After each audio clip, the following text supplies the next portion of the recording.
Welcome to stock study market অ্যানালিসিসের নতুন ভিডিওতে আপনাদের সবাইকে স্বাগতম। এই ভিডিওতে আমি কোটাক মাহিন্দ্রা ব্যাংকের রেজাল্ট নিয়ে ডিসকাস করব যে কোটাক মাহিন্দ্রা ব্যাংকের রেজাল্ট কেমন এসছে। অলরেডি কোটাক মাহিন্দ্রা ব্যাংকের যদি আমরা মুভমেন্ট দেখি লাস্ট উইকে এবং লাস্ট 2 সপ্তাহ ধরে যদি দেখি, কোটাক মাহিন্দ্রা ব্যাংকের more than 15% movement higher level থেকে হয়েছে এবং কোটাক মাহিন্দ্রা ব্যাংকের রেজাল্ট এসছে। তো আমরা দেখে নেব কোটাক মাহিন্দ্রা ব্যাংকের রেজাল্ট কেমন এসছে এবং এখান থেকে কোটাক মাহিন্দ্রা ব্যাংকের উপরের দিকে বা নিচের দিকে ইম্পর্টেন্ট লেভেল কী আছে, সেখান থেকে মুভমেন্ট কী হতে পারে।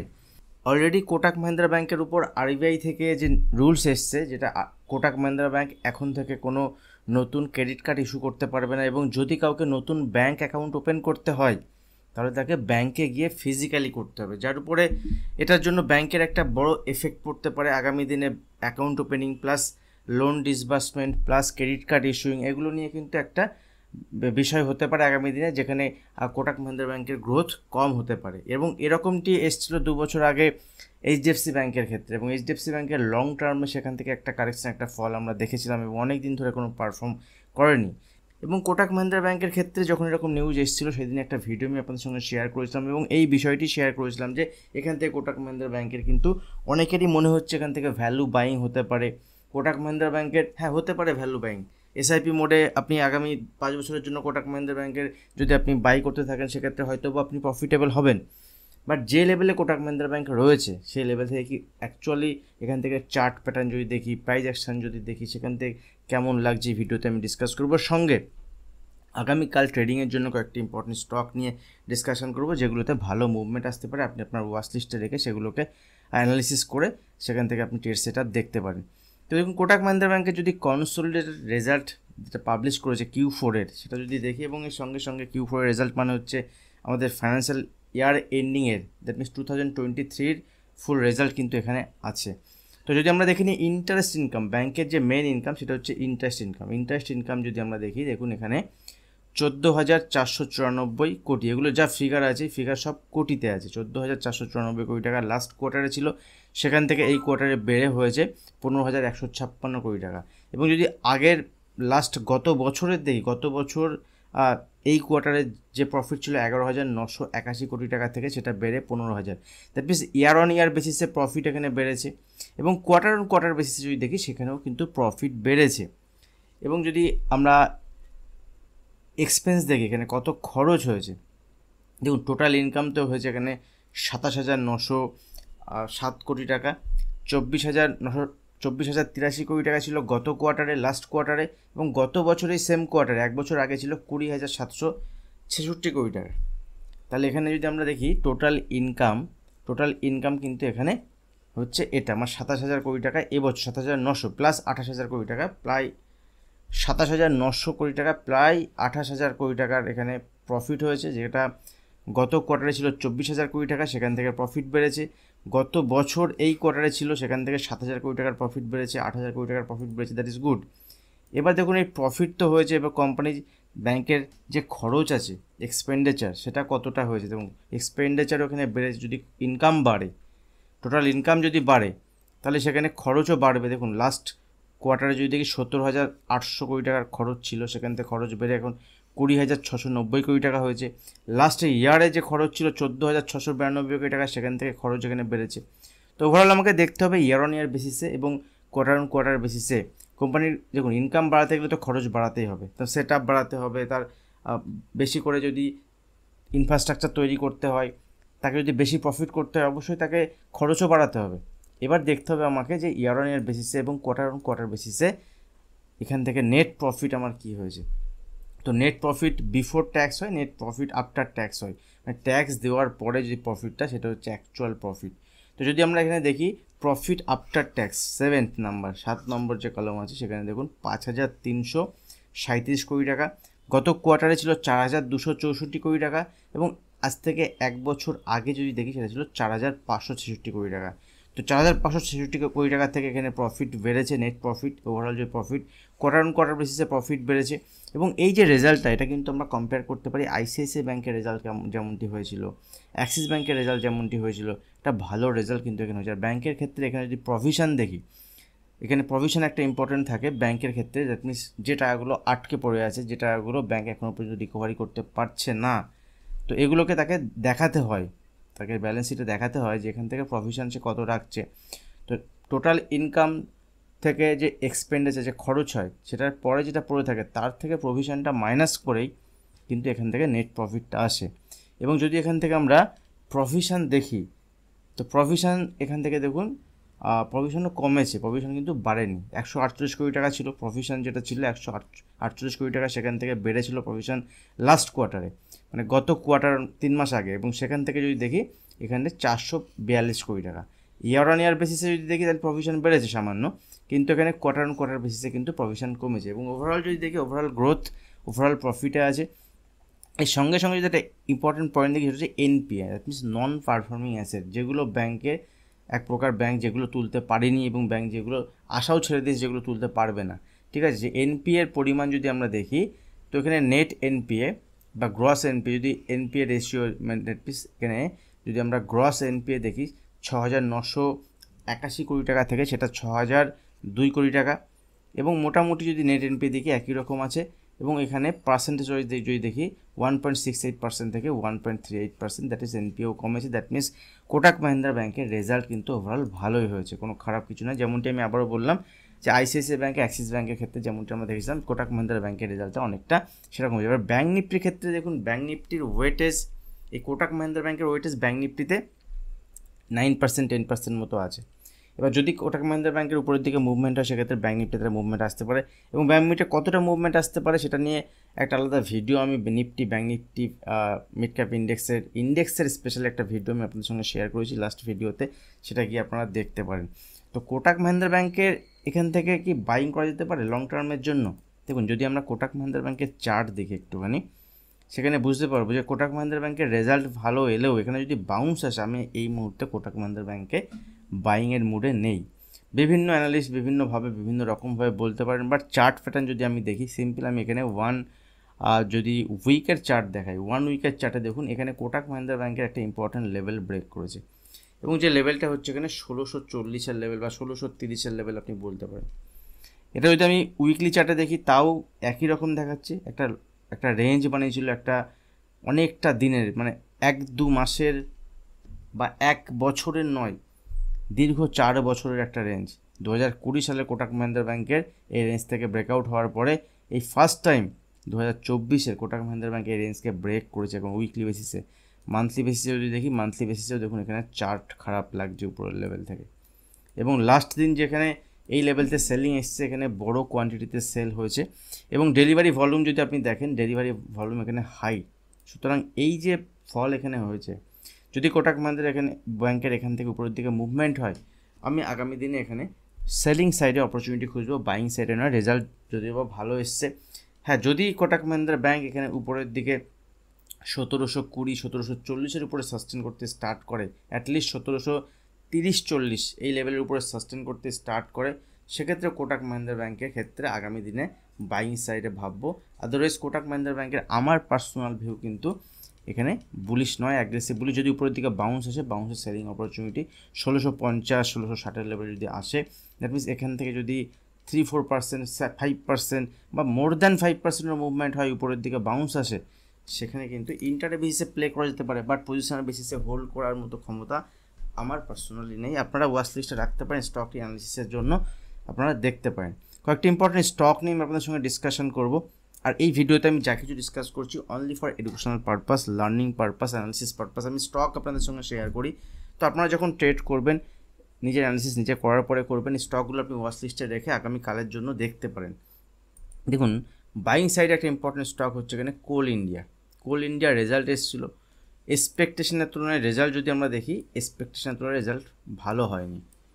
আরেকটা কথা বলি, কোটাক মাহিন্দ্রা ব্যাংকের যে রেজাল্ট এসছে, যেটা বাজার এক্সপেক্ট করছিল তার থেকে অনেক ভালো এসছে, সেটাও কিন্তু একটা পজিটিভ সাইডে। তো কোল ইন্ডিয়া একটা রেঞ্জ থেকে এখানে বের হয়েছে, লাস্ট দিন আমরা দেখেছি এখন রেজাল্টের পরে একটা মুভমেন্ট এসছে, খুব ভালো রেজাল্ট হয়নি।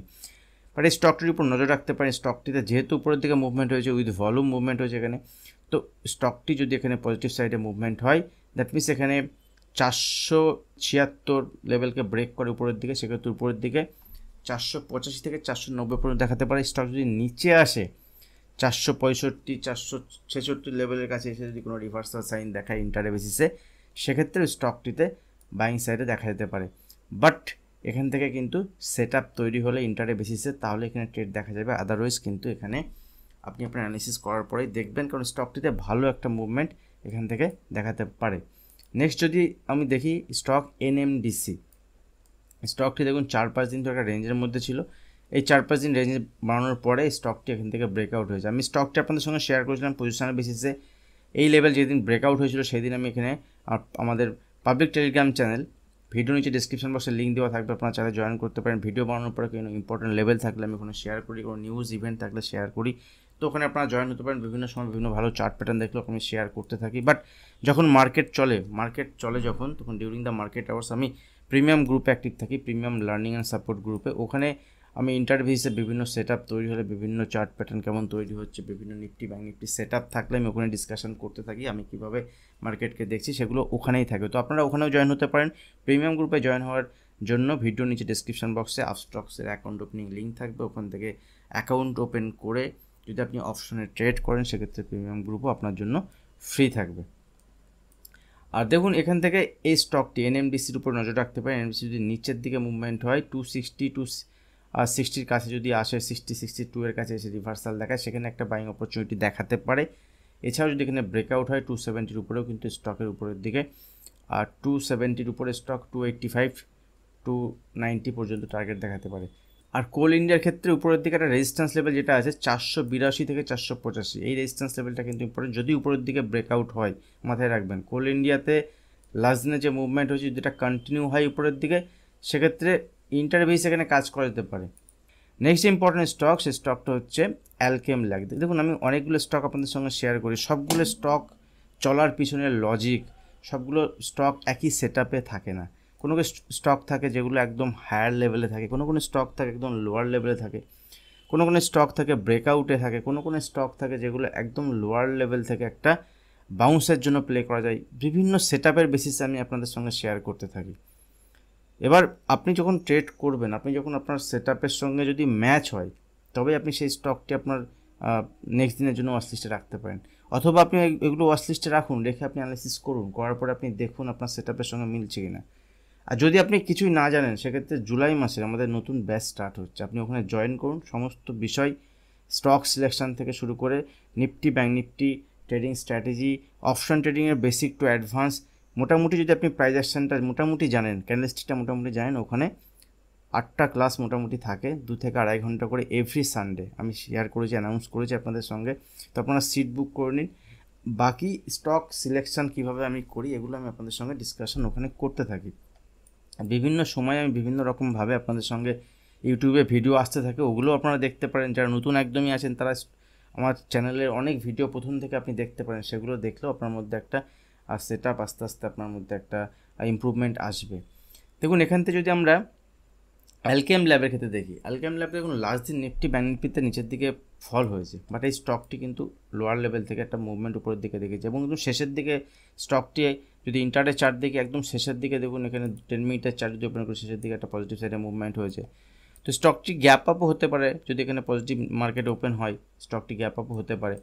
বাট এই স্টকটিতে আমি তখনই পার্টিসিপেট করব যদি এখান থেকে দেখুন অপশানে যারা প্লে করতে পারেন অপশানে কাজ করতে পারেন, যারা ইন্টারডে কাজ করতে চান তারা ইন্টারডে কাজ করতে চান। বাট একটাই কথা মনে রাখবেন, নিজের অ্যানালিসিসটা নিজে করার পরেই করা যাবে, ঠিক আছে। এখান থেকে যদি স্টক নিচেও আসে সেক্ষেত্রে 4850 পর্যন্ত স্টকের ক্ষেত্রে ঠিক আছে, অসুবিধা নেই। এখানে যদি রিভার্সাল দেখায় সেখানেও বাইং সাইডে প্ল্যান করা যেতে পারে। স্টক যদি ফাইনালি 39-এর উপরে ট্রেড করে, 39-এর উপরে রয়েছে 4930, 4930-র উপরে ট্রেড করতে স্টার্ট করে, স্টকটি উপরের দিকে 5000 এবং তার উপরের লেভেলও দেখাতে পারে, তো স্টকটি নজর রাখতে পারেন। এবং এরপরে দেখুন টরেন্ট ফার্মা অনেক দিনের একটা রেঞ্জ ছিল, সেই রেঞ্জকে দেখুন যদি আমরা দেখি এখান থেকে মার্চ থেকে এখানে মার্চ এপ্রিল মে 2 মাস 3 মাসের প্রায় রেঞ্জকে ব্রেক করেছে, উপরে ব্রেকআউট লেভেলে ট্রেড করছে, এবং ক্লোজিং যদি দেখি কিন্তু এখানে 2-3 মাসের উপরেই ক্লোজ দিয়েছে। তো স্টকটি যদি নিচেও আসে এখানে, সেক্ষেত্রে 2700 পর্যন্ত এই স্টকটি বাইং সাইডে প্ল্যান করা যেতে পারে, বাইং সাইডে ভাবা যেতে পারে, এবং উপরের দিকে স্টক যদি মুভমেন্ট হয় এখান থেকে উপরের দিকে 2800-2850 পর্যন্ত টার্গেট দেখাতে পারে। একদিনে হবে কি জানি না, 2-1 দিনের মধ্যে স্টক মুভমেন্ট কিন্তু দেখাতে পারে। দেখুন ব্রিটানিয়া যদি দেখি, ব্রিটানিয়ার ক্ষেত্রে এখানে একটা চার্ট প্যাটার্ন ভালো লাগছে, কারণ ব্রিটানিয়া যে সেক্টর থেকে বিলং করে সেই সেক্টরটা হচ্ছে এফএমসিজি সেক্টর। এখান থেকে একটা মুভমেন্ট পজিটিভ সাইডে হতে পারে, কারণ কন্টিনিউ যদি উপরের দিক থেকে দেখি এফএমসিজি সেক্টরে একটা নিচের দিকে মুভমেন্ট হয়েছে এবং এই সেক্টরের লিডার হচ্ছে হিন্দুস্তান ইউনিলিভার। তো আমরা ব্রিটানিয়ার যদি চার্ট প্যাটার্ন দেখি, দেখুন এখান থেকে নিচে এসছে, লাস্ট দিন একটা রিকভারি লোয়ার লেভেল থেকে দেখেছি। তো এখান থেকে যদি উপরের দিকে মুভমেন্ট হয় এইভাবে, দেখুন এখান থেকে পসিবিলিটি কী হতে পারে, এইভাবে নিচে ডাউন ট্রেন্ডের স্টক ছিল, পজিশনাল বেসিসে এই স্টকগুলো ভালো কাজ করতে পারে। যদি লাস্ট উইকের এই লোকে ব্রেক না করে স্টক, ঠিক আছে, 4700 মোটামুটি রেঞ্জ ধরে রাখুন, তাহলে স্টকের কিন্তু সোম মঙ্গলবার যদি পজিটিভ সাইডে মুভমেন্ট হয়, স্টকের এখান থেকে একটা বাউন্স উপরের দিকে আসতে পারে। ইনিশিয়ালি এখান থেকে 4850 থেকে এখান থেকে 4900 এবং এই লেভেল যদি ব্রেক করে, সুইং হাইকে যদি ব্রেক করে উপরের দিকে এখান থেকে মুভমেন্ট দেখাতে পারে। স্টকটি নজরে রাখতে পারেন, কিন্তু মনে রাখবেন যদি এই লোকে ব্রেক করে যায় লাস্ট উইকে, তাহলে কিন্তু স্টকে বাইং সাইডে থাকবে না, কারণ আমরা একদম লো ধরার চেষ্টা করছি স্টকটিতে।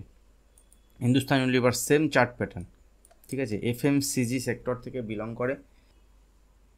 এফএমসিজি মানে হচ্ছে ফাস্ট মুভিং কনজিউমার গুডস।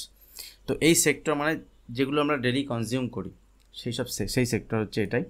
তো দেখুন এখানেও কিন্তু একটা ডাবল বটম ফরমেশন হতে পারে এবং এখান থেকে যদি আমরা দেখি এই লোকে গত সপ্তাহের যে লো আছে, এই লোকে যদি হোল্ড করে যায়, স্টক যদি সোম মঙ্গলবারে পজিটিভ সাইডে মুভমেন্ট দেয়, তাহলে এই স্টকটির উপরে কিন্তু আপনি নজর রাখতে পারেন। স্টকটি এখান থেকে মুভমেন্ট হলে উপরের দিকে একটা ভালো মুভমেন্ট আপ সাইডে পোটেনশিয়াল দেখাতে পারে।